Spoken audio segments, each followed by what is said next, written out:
Two big stories from two fantastic nonprofit newsrooms that pointed to one big issue. We have a youth housing crisis in Oklahoma. Also, it could be the hottest day of the year so far across the state. And an Oklahoma legislator is being investigated by the Attorney General. We'll tell you about that. And the TV show Landman is incorporating Southern Oklahoma into its season 2. My name is Ryan Welton, and I hope you'll come along for a Friday edition of Oklahoma Memo.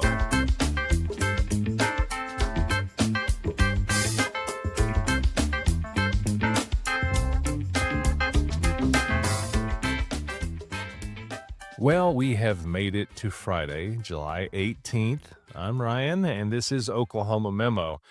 And I like to start both the newsletter and this podcast with a little perspective. It reads like a newspaper column, but really it's a bit shorter and sometimes more meandering.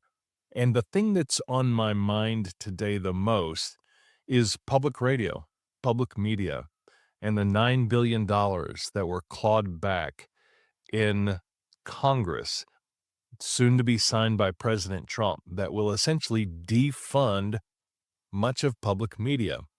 Now, the money that goes to public media is a tiny, tiny part of the federal budget. But for many of these places to exist, depending on the funding and support they get from their partner institutions and community, the problem can become existential. And to be clear, this cut wasn't about savings. This is not about austerity or trying to be frugal. It's revenge. We heard about Stephen Colbert being canceled from CBS late Thursday night. That's kind of the same thing. But in this case, Republican politicians have long loathed NPR for what they perceive as a leftward slant. I worked in journalism for 30 years. I would be lying if I told you that there wasn't a center-left slant in most newsrooms among reporters. However, that is almost always, countered by a management team, an executive group that is much more center to center-right, or center-right to right-leaning. So there is some truth to it in terms of the boots on the ground, but not in terms of the entire ecosystem. It's a myth. I've always considered public radio coverage, both local and national, as taking their charge to comfort the afflicted and afflict the comfortable quite seriously. No matter who's in office, they're tough. And what I particularly like about public radio in a world, in an office right now where I am a solopreneur by myself, is that public radio is not filled with yelling and arguing. Their reporters multi-source their reports and triple-check their copy. The delivery is calm in a sea of cable news chaos, and the journalism quality is simply unmatched.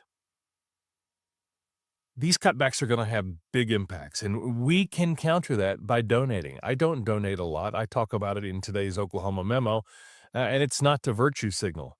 The truth of the matter is that I believe it's sort of vulnerable in saying, I can't give much, but here's what I can give, and when I can give more, I will.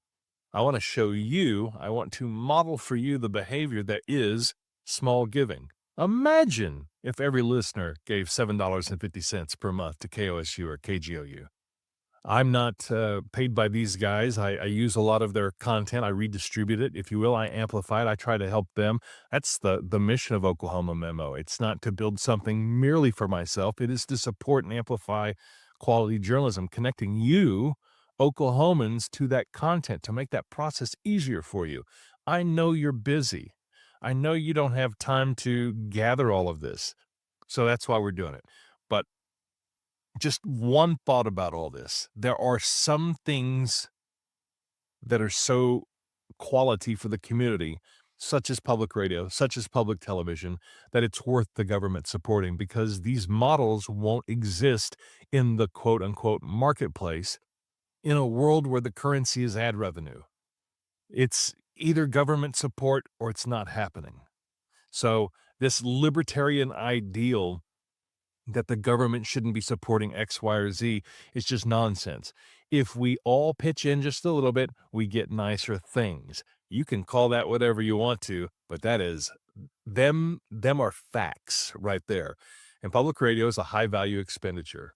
So if this money doesn't come from Washington, D.C., it's going to have to come from us or the business community.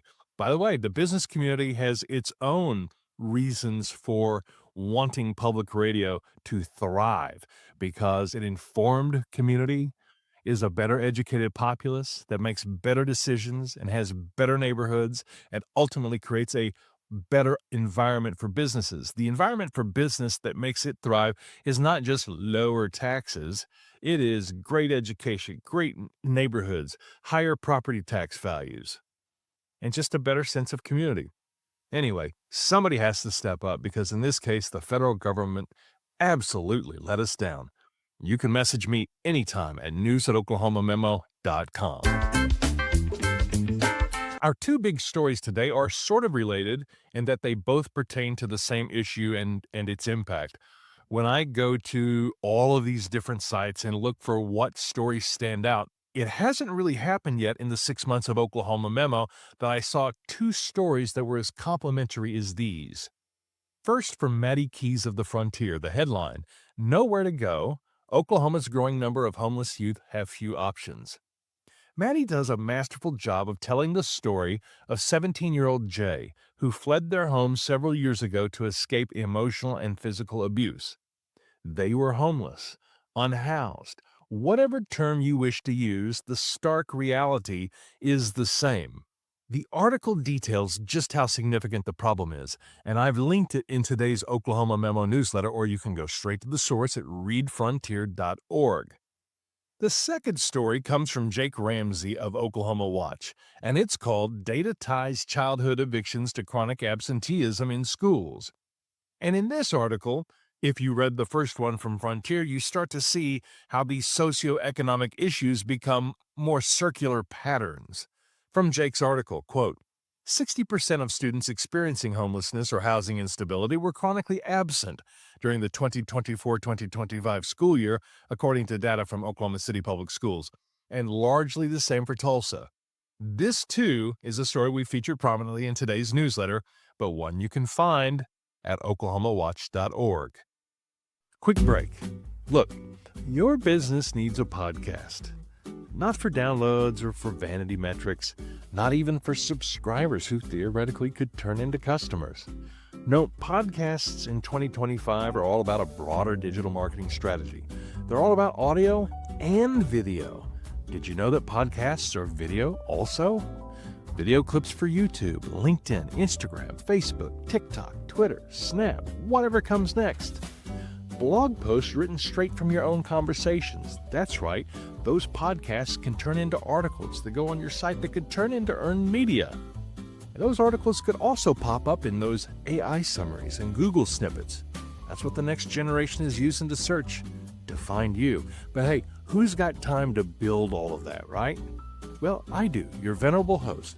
My name is Ryan, the host of Oklahoma Memo, and I'm also the founder of Doable Digital Media. Send me your CEO speaking at a conference, leading a panel discussion, or even a sharp internal training, and I'll turn it into a full podcast with music, cover art, hosting, clips, the works, all included, $500 an episode. It is a bargain.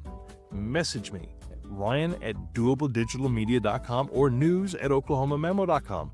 Let's make this happen. And now it's time for the Oklahoma Rundown, where I curate stories, all the headlines from Guyman to Idabel, Altus to Miami, the stories that are important and clickable both, here for you, handpicked. The Oklahoma Rundown. Let's get started with the Oklahoman. Oklahoman legislator being investigated by AG Office and Ethics Commission. This would be Representative A.J. Pittman. You can read about that at the Oklahoman. It's oklahoman.com. This story, boy, the Oklahoma Eagle has stepped it up this week. They've had several stories. Sometimes you go to a site and they don't update that often. The Oklahoma Eagle, which you can find at theokeagle.com, they've been all over it this week. The headline, 988 Suicide Crisis Lifeline ends program for LGBTQ plus youth, including in Oklahoma. From NonDoc, Magistrate judge in Bobby Barrack case. Tribal citizens have, quote, fewer constitutional rights, civil rights protections. From KOSU, Oklahoma oil and gas regulator dismisses environmental authority of Cheyenne and Arapaho tribes. From KJRH, police release second set of videos in Tulsa jaywalking case. Man hit by squad car. From Oklahoma Voice, Highway Patrol doubles down on pulling resources from Oklahoma metros. From KOCO, and this one's an interesting one for anybody who wants a career in aviation. And by the way, this is probably an industry in which you probably find a job pretty quickly. FAA Academy in OKC sees record number of students amid air traffic controller shortage. Quick story.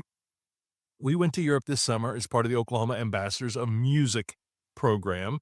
And on the way back, we flew from Munich to Newark on our way back to Oklahoma City. And we got stranded in Newark because the second leg of the flight was canceled. Why? Not enough air traffic controllers. So it's a high pressure, but a very in-demand industry and a very important one, too. From K4, this is good news for all of you Trader Joe's lovers, and who isn't a Trader Joe's lover. Trader Joe's opening 30 new locations across 18 states, including Oklahoma, and that includes on Northwest Expressway here in Oklahoma City, and then there'll be one in Broken Arrow. Durant popping up in second season of Landman. That's from the Tulsa World. But let me say that again.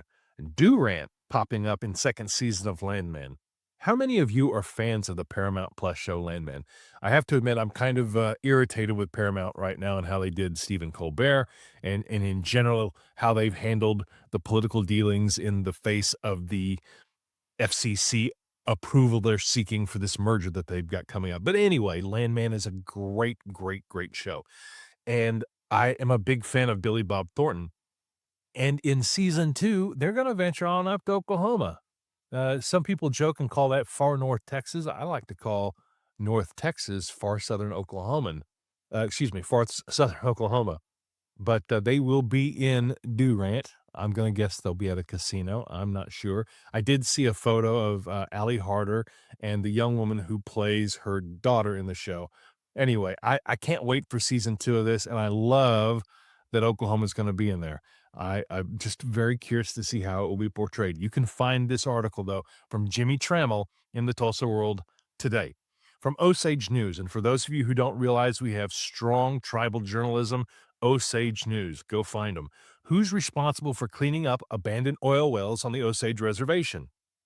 Jason Collington, my friend with his Collington Index. The Tulsa World's food beat isn't all about the eating.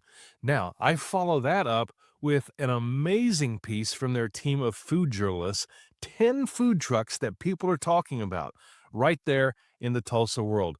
Now, the subscription has gone up to $20 a month, which is a little steep for subscriptions as they go. But I will tell you, if you're going to subscribe to anything in the state that's sort of like in one of the big cities, I like the Oklahoman. I love the Tulsa World. It's just they're both quality, but don't discount how good the Tulsa World has become. And that is a story that I'm looking forward to. All righty, that is it for Oklahoma Memo for another day. I appreciate you listening. If you enjoyed the podcast, please follow and do me this really huge favor. And yes, I'm talking to you. Leave a review. Reviews are the gasoline of podcasts, and this doesn't really stand a chance of getting out there unless a few of you leave reviews. I'm not asking for money. I'm asking for 5 minutes of your time. Leave a review. For Oklahoma Memo, the daily newsletter that lifts media literacy across the state, you can subscribe right now at oklahomamemo.com. I am founder and curator Ryan Welton. Play us out.